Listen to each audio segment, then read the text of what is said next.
अब खबर रानीखेत से है, जहां राजस्व उपनिरीक्षकों ने अपनी मांगों को लेकर तहसील परिसर में धरना प्रदर्शन कर नारेबाजी की।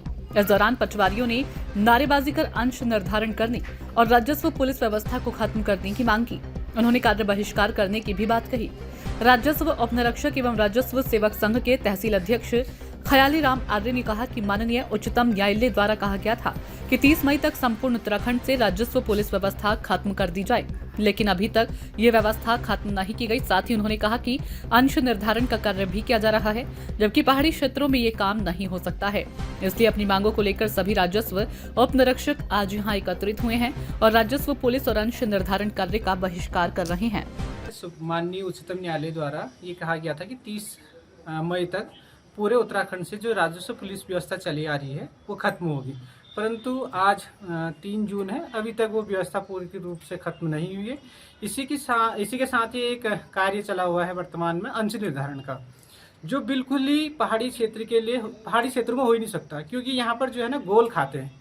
उन गोल खातों में कम से कम एक खाते में 100-200 लोग होते हैं और उस जो खाते का कुल रकवा होता है वो कभी कभी एक नाली से भी कम होता है। जब हम उनको उनका अंश दे रहे हैं तो वो एक मुट्ठी से भी कम आ रहा है, इस कारण वो कार्य हो ही नहीं सकता। इसी के साथ ही ये है कि जो उसमें 143 का है वो सब क्रय विक्रय का है, दाननामा है, वसीयत का है, खतौनिया संशोधन का है, ये हो ही नहीं रहा है उसमें।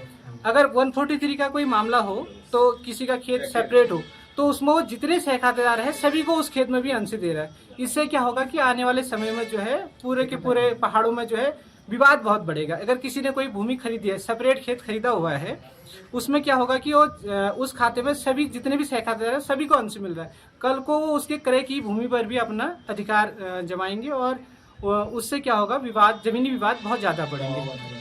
और दूसरा ये है कि इतना ज्यादा दबाव है कि प्रत्येक दिन हमें पुलिस काम भी करना पड़ रहा है, साथ ही जो है हमें अंश निर्धारण की प्रगति रिपोर्ट डेली शाम को देनी है। अगर किसी के वहाँ कोई मामला हो जाए, कोई विवाद हो जाए, जब अभी हाल ही में जो मामला हुआ था भिक्यासैंण में, तो ऐसे ही अगर कोई क्राइम हो जाए यहाँ पे, तो हमें पूरा का पूरा दिन या 1 या 2 दिन जो है पुलिस कार्य में ही रहना पड़ता है, तो उससे हमारा जो ये कार्य है हो नहीं पा रहा है।